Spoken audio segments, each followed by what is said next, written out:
আসসালামু আলাইকুম ইমরান, কি অবস্থা তোমাদের? আশা করি সবাই অনেক বেশি ভালো আছো। তো চট্টগ্রাম ভর্তি পরীক্ষার আর মাত্র হাতে গোনে 6 দিনের মতো সময় আছে। তো এই সময়ের মধ্যে তোমাদের একদিন কিন্তু যাতায়াতের চলে যাবে। তো আমরা যদি ধরতে পারি ওভারঅল প্রিপারেশন, অর্থাৎ প্রিপারেশনটা গুছাই নেওয়ার জন্য তোমার কাছে আর মাত্র 5 দিনের মতো সময় আছে, ঠিক আছে? তো এই 5 দিন তুমি কিভাবে ছবির জন্য ফুল ইফোর্টটা দিবা বা তোমার নিজের বেস্ট পারফর্মটা করবা, এইটা নিয়ে তোমাকে এখন কিন্তু সচেতন থাকতে হবে। তো তোমার যদি ছবির ভর্তি পরীক্ষা যেহেতু ঈদের আগে হয়ে যাচ্ছে, তো তোমার কিন্তু ঈদের আগে কিন্তু পাবলিকান হওয়ার একটা সুবর্ণ একটা সুযোগ দিচ্ছে তোমার ছবি। তো ছবিতে যদি ভর্তি পরীক্ষা ভালো হয়, তো তোমার যদি চান্স হয়ে যায়, তো তোমার কিন্তু ঈদের আগে তুমি পাবলিকান হয়ে যাচ্ছ। তো ঈদটা কিন্তু তোমার খুবই আরামসে কেটে যাবে, তাই না? তো টেনশন মুক্ত কেটে যাবে, কারণ তুমি একটা ভার্সিটি যখন তুমি চান্স নিশ্চিত করে ফেলবা, তখন কিন্তু পরবর্তী যে পরীক্ষাগুলো আছে সেগুলো তোমার কিন্তু চান্স হয়ে যাবে, বা তোমার যে কনফিডেন্সটা সেটা কিন্তু একদম এখান থেকে এখানে চলে যাবে, ঠিক আছে? তো তোমার যে সামনে যে পরীক্ষাটা আছে চট্টগ্রাম ভার্সিটি পরীক্ষা, এবং যারা সাস্টে ভর্তি পরীক্ষা দিবা, যে সব জায়গায় যারা পরীক্ষা দিবা, তো সেগুলোতে অবশ্যই ফুল ফোকাস তোমাকে এখন দিতে হবে। তো শেষ মুহূর্তে এসে প্রিপারেশনটা ভালো মতো গুছাই নিতে হবে, এবং যেগুলোতে তোমাদের প্রবলেম বেশি আছে, তোমরা এর আগে প্রিপারেশন নিছো, ওভারঅল প্রিপারেশন একদম মানে কি বলবো, ডিটেলস প্রিপারেশন তোমরা এর আগে নিছো, তো নেওয়ার ক্ষেত্রে তোমাদের যে সকলগুলো প্রবলেম হচ্ছিল, যে বিষয়গুলো তোমার প্রবলেম ফেস করতেছিলে কিন্তু বেশি ইম্পর্টেন্ট, ঠিক আছে, ছবির জন্য গুরুত্বপূর্ণ, কিন্তু তোমরা ওই বিষয়গুলো মনে রাখতে পারছো না, তো সেইগুলো একটু বেশি বেশি রিভিশন দেওয়ার চেষ্টা করো, ঠিক আছে? তাহলে যেন পরীক্ষার দিন তোমরা ওই জিনিসটা মনে পড়ে। আর যেগুলো সহজ জিনিস, যেগুলো তুমি পারো, ওগুলো একটু অল্প সময় দাও, তুমি ওগুলো পড়ো, কিন্তু অল্প সময় দিয়ে তোমার যেগুলো প্রবলেম হচ্ছে সেগুলো তুমি একটু বেশি সময় দেওয়ার চেষ্টা করো, ঠিক আছে? এবং শেষ মুহূর্তে এসে বেশি বেশি নিজে প্র্যাকটিস করার চেষ্টা করো, টাইম ম্যানেজমেন্টটা ভালো করে ঠিক রাখার চেষ্টা করো। তো তোমাকে আমি দুইটা নিয়ে কথা বলবো, যে তোমরা প্রিপারেশনটা কিভাবে গুছাবা, কোন জিনিসগুলো অবশ্যই পড়া বাদ দেওয়া যাবে না, এবং তুমি শর্টের বাইরে অধ্যায়গুলো কিভাবে পড়বা, এবং টাইম ম্যানেজমেন্টটা তুমি কিভাবে প্র্যাকটিস করবে, এই বিষয়ে আলোচনা করবো, ঠিক আছে? তোমরা কথা না বাড়ি চলো আমরা মূল ভিডিওতে চলে যাই। তো প্রথম কথা হচ্ছে তুমি শেষ মধ্যে প্রস্তুতিটা কিভাবে করবা। তো শেষ মধ্যে তোমাকে অবশ্যই অবশ্যই মেন্টালি তোমার কিন্তু প্রিপারেশন নিতে হবে, ঠিক আছে? তুমি পড়াশোনা করছো ঠিক আছে, কিন্তু তোমার মেন্টালি প্রিপারেশনটাও কিন্তু থাকতে হবে, ঠিক আছে? তো অনেক সময় আমরা কি করি, পরীক্ষার হলে গিয়ে নার্ভাস হয়ে যায়, তাই না?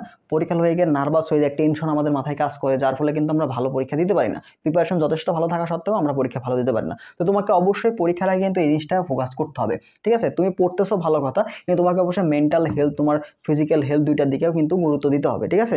তো তোমার প্রেশার একটু কম নিতে হবে এই মুহূর্তে, বেশি টেনশন করা যাবে না। তোমার প্রিপারেশন যতটুকু সময় আছে তুমি ওইভাবে গুছাই নাও, যতটুকু পারো গুছাই নাও। তুমি হয়তো 100% গুছাইতে পারবা না, সমস্যা নাই, যতটুকু পারো 70% 80% প্রিপারেশনটা গুছাই নাও, নিয়ে নিজের বেস্ট একটা পারফর্ম তুমি পরীক্ষার হলে করবা। পরীক্ষা হলে যে যত বেশি নার্ভ কন্ট্রোল করতে পারবা শেষ মুহূর্তে এসে পরীক্ষার দিন, সে তখন কিন্তু তোমার প্রিপারেশন যদি একটু কমও থাকে, তো তুমি কিন্তু একটু ঠান্ডা মাথায় চিন্তা ভাবনা করে তুমি কিন্তু অ্যান্সার করে আসতে পারবা, ঠিক আছে? তো এখানে কিন্তু আমার কঠিন প্রশ্ন আসবে না, প্রশ্ন যথেষ্ট ইজি প্রশ্ন আসবে, যেগুলো তুমি অ্যান্সার করার মতো, কিন্তু ওই যে নার্ভাসনেসের কারণে তুমি কিন্তু সহজ প্রশ্নকে ভুল করে আসবা। তো তোমাকে এই মুহূর্তে এসে কিন্তু মেন্টাল হেলথের প্রতি অবশ্যই অবশ্যই গুরুত্ব দিতে হবে, ঠিক আছে? এবং তোমার যেগুলো গুরুত্বপূর্ণ টপিকগুলো আছে, তুমি এখন হাবিজাবি জিনিস পড়া যাবে না, বেশি প্রশ্ন আহ আলতু ফালতু জিনিস পড়া যাবে না। তুমি জাস্ট কি করবা, গুরুত্বপূর্ণ যে টাইপগুলো আছে এই টাইপগুলো তুমি এখন পড়বা, ঠিক আছে? এই টাইপগুলো বারবার পড়বা, এবং প্রশ্ন ব্যাংকটা বারবার ঝালাই করো। প্রশ্ন ব্যাংক ভাই একবার পড়ছি সম্ভব, একবার হলে হবে না, তোমাকে মিনিমাম 5 থেকে 6 বার পড়তে হবে, ঠিক আছে? মিনিমাম 5 থেকে 6 বার শেষ করতে হবে। তুমি যদি প্রশ্ন ব্যাংক একবার শেষ করে যাও, তো তোমার কিন্তু আলটিমেটলি লাভ নাই, তুমি এটা মনে রাখতে পারবে না। বাট তুমি যদি মিনিমাম 3 থেকে 4 বা 5-6 বার যদি শেষ না করো, তোমার ওই জিনিসটা মাথায় মনে থাকবে না। তো যত পারো 5 থেকে 6 বার। তুমি যদি মনে করো যে ভাই আমি 10 বছর পারতেছি না, আমি 5-6 বছরের প্রশ্ন সলভ করতে পারো, 5 থেকে 6 বছর প্রশ্ন আমি সলভ করতে পারো, সমস্যা নেই। তুমি 5 থেকে 6 বছর প্রশ্নে 5 থেকে 6 বার তুমি সলভ করো। 5 থেকে 6 বার যদি পসিবল নাও হয়, মিনিমাম 3 থেকে 4 বার তুমি অবশ্যই অবশ্যই সলভ করবে, ঠিক আছে?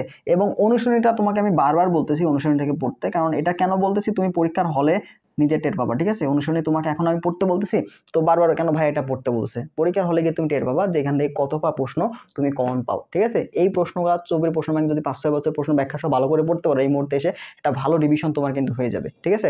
এগুলা রিভিশন দেখো, শেষ মধ্যে তোমার রিভিশনগুলা তোমাকে দিতে হবে ইম্পর্টেন্ট টপিকগুলো, যেগুলো পরীক্ষায় আসার মতো, যেগুলো আসতে পারে, এই জিনিসগুলো তোমাকে রিভিশন দিতে হবে। এবং ছবির প্রশ্ন ব্যাংক থেকে বিগত বছরের প্রশ্নের টাইপ থেকে হুবহু সব কিছুই রিপিট চলে আসে, কিছু প্রশ্ন নতুন আসে, তো সেগুলো তুমি কি করবে, যে প্রশ্ন ব্যাংকটা অনুশীলনীগুলো পড়তেছো এবং প্রশ্ন ব্যাংকের যে ব্যাখ্যাগুলো পড়তেছো, ওগুলো থেকে তোমার কভার হবে। তো রিপিটেড প্রশ্নগুলো তো তুমি সলভ করলে, প্রশ্ন ব্যাংক সলভ করলে পেয়ে যাচ্ছ, এবং এই ব্যাখ্যা থেকে তোমার কি হবে, যেগুলো প্রশ্ন একটু ব্যতিক্রমী প্রশ্ন আসবে, মানে প্রশ্ন প্যাটার্নের বাইরে থেকে বা প্রশ্ন ব্যাংকের বাইরে থেকে প্রশ্ন আসলো, তখন তুমি এই ব্যাখ্যা থেকে কিন্তু ধারণা নিয়ে অ্যান্সার করে আসতে পারবে, ঠিক আছে? তো তুমি এখানে কিন্তু মাথায় রাখবা, তুমি যদি 60টা এমসিকিউ পারো, তাও তোমার কিন্তু চান্স হবে না। তুমি যদি 60টা এমসিকিউ পারো তাও কিন্তু চান্স হবে না, বুঝতে পারছো? তো তোমার কিন্তু মিনিমাম কিন্তু 70 টার্গেট রাখতে হবে। তো তোমরা জানো এই বছর কিন্তু সবাই কিন্তু চবির জন্য ভালোই ডেডিকেশন দেখাচ্ছে। তো এখন কিন্তু আমার মনে হচ্ছে যে এই বছর তোমাদের জন্য কিন্তু চান্স পাওয়া একটু কঠিন হয়ে যাবে, কাটমার্কটা একটু হাই হয়ে যাবে। গতবারের থেকে কাটমার্ক কিন্তু এই বছর হাই হয়ে যাওয়ার সম্ভাবনা অনেক বেশি। কেন বলো তো? কারণ এই বছর গতবারের থেকে তুমি জানো চবির কিন্তু হাইপ আস্তে আস্তে বাড়তেছে। তুমি দেখবা যে গত বছরের থেকে এই বছর কিন্তু চবির জন্য মোটামুটি আলোড়ন ভালোই সৃষ্টি হচ্ছে। মানে মানুষ চাচ্ছে যে চবির পরে অনেকের কিন্তু যাবি ভর্তি পরীক্ষা হয়ে গেছে, ঢাবি পরীক্ষা হয়ে গেল, তারপর তোমার হচ্ছে মেডিকেল হয়ে গেছে। তো এতগুলো পরীক্ষায় যারা মনে করো ব্যাক খাইছে, যাদের চান্স হবে না বা পরীক্ষা খারাপ দিছে কোনো কারণে, তারা কিন্তু চবির জন্য প্রাণপণ চেষ্টা করতেছে।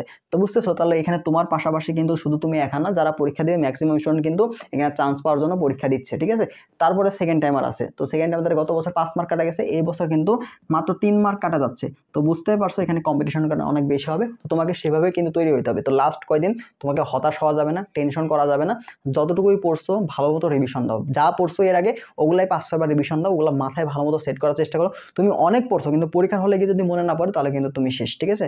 তো অবশ্যই প্রিপারেশনগুলো যা পড়ছো এতদিন, যেগুলো পড়ছো জাস্ট ইম্পর্টেন্ট টপিক, এটা ফিল্টার করবে। এখন তোমাকে কি করতে হবে বলতো? ফিল্টার করে পড়তে হবে, সব পড়া যাবে না। জাস্ট এর মধ্যে খালি কি ঢোকাবা? ইম্পর্টেন্ট যে টপিকগুলো ওইগুলাই তোমাকে এখানে মাথায় ঢুকাইতে হবে, ঠিক আছে? তো হাবি যাবি জিনিস মাথায় ঢুকায় তোমার স্পেস নষ্ট করার দরকার নাই, ঠিক আছে? এরপর আসো শর্টের বাইরেগুলো তুমি কিভাবে করবা। শর্টের বাইরে যে চ্যাপ্টারগুলো এগুলো নিয়ে আমাদের অনেকটা প্যারা খাচ্ছি আমরা। তো শর্টের বাইরে তোমার কিছু করার দরকার নেই, তুমি জাস্ট প্রশ্ন ব্যাংকটা ভালো করে করো, ঠিক আছে? প্রশ্ন ব্যাংকটা খুব ভালো মতো সলভ করবা। প্রশ্ন ব্যাংক তার সাথে যদি সময় থাকে তাহলে তুমি অনুশীলনীগুলো সলভ করলে অনেক বেটার তুমি পাবা, ঠিক আছে?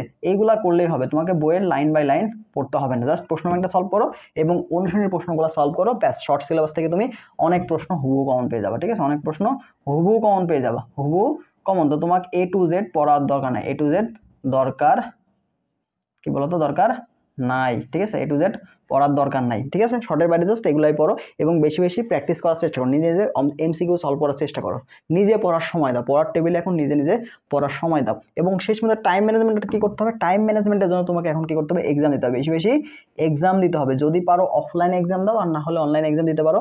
তো আমাদের এক্সাম ব্যাচে কিন্তু মাত্র 99 টাকায় ভর্তি চলতেছে। এখানে 48+ তুমি এক্সাম পাবা, ঠিক আছে?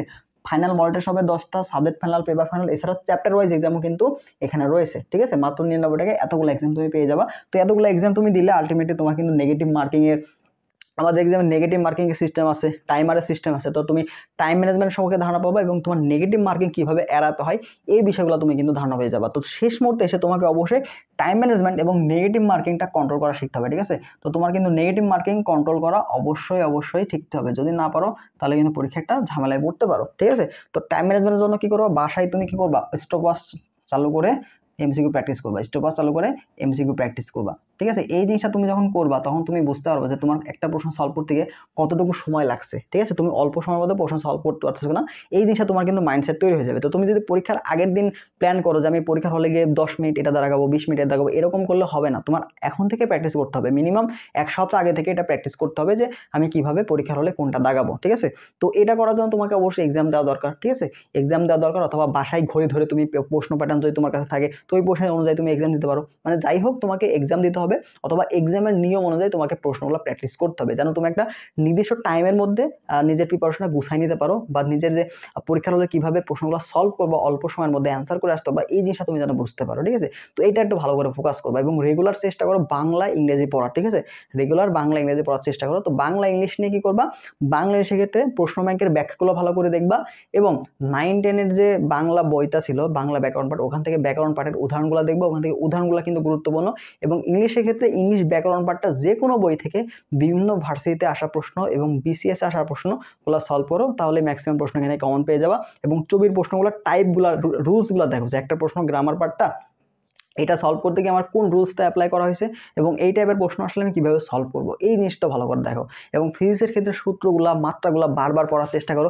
কেমিস্ট্রির সূত্রগুলা, বিভিন্ন উদাহরণগুলা, যে এক্সাম্পলগুলো আছে সেগুলো একটু মনে রাখার চেষ্টা করো, ঠিক আছে? জীববিজ্ঞানের কিছু শখ, কিছু বৈশিষ্ট্য, এই জিনিসগুলো অনেক সময় আমরা ভুলে যাই, তো ওইগুলো একটু ভালো করে দেখার চেষ্টা করো, ঠিক আছে? বৈজ্ঞানিক নামগুলো একটু দেখবা, হ্যাঁ, এভাবে একটু পড়ার চেষ্টা করো। এবং যারা গণিত দাগাবা তাদের ক্ষেত্রে প্রতিদিন ফর্মুলাগুলো একটু ভালো করে দেখার চেষ্টা করো। গণিতের ফর্মুলাগুলো, শর্টকাট যেগুলো আছে শর্টকাটগুলো দেখার চেষ্টা করো, ঠিক আছে? তোমাদের যেহেতু এবার ক্যালকুলেটর ইউজ করা যাচ্ছে তো সমস্যা নেই, ক্যালকুলেটর কিন্তু অবশ্যই মাথায় রাখবা। ক্যালকুলেটরের ক্ষেত্রে কিন্তু FX 100 ms এটা কিন্তু লাগবে, ঠিক আছে? FS 100 এমএস এটা লেখা আছে, এটা কিন্তু তোমাকে অবশ্যই পরীক্ষা হলে নিয়ে যাইতে হবে, বুঝতে পারছো? আলটু ফালতু অনেক সময় চেক করে না, যদি চেক করে তখন কিন্তু ঝামেলায় পড়বা, ক্যালকুলেটর তুমি ইউজ করতে পারবা না, তখন কিন্তু অনেক ঝামেলায় পড়বা, ঠিক আছে?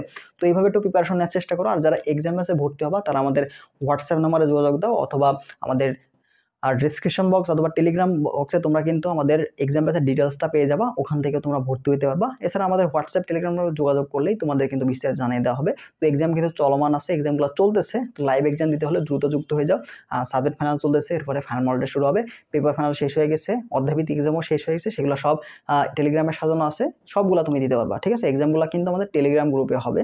তো সব কিছু পিডিএফ যা লাগে, হ্যাঁ, অ্যানালাইসিস, টপিক অ্যানালাইসিস, যা তোমার 24 জনের যতটুকু দরকার সবগুলো কিন্তু আমাদের এখানে তুমি পেয়ে যাবা, ঠিক আছে? তো আর বেশি দেরি না করে সবাই প্রিপারেশন শুরু করে দাও, সময় নষ্ট করো না, শেষ মুহূর্তে প্রত্যেকটা সময় কিন্তু গুরুত্বপূর্ণ, ঠিক আছে? এই মুহূর্তে এভাবে প্রিপারেশন নিতে পারো। যারা এক্সাম ব্যাচে পড়তে বা নক দাও। আল্লাহ হাফেজ।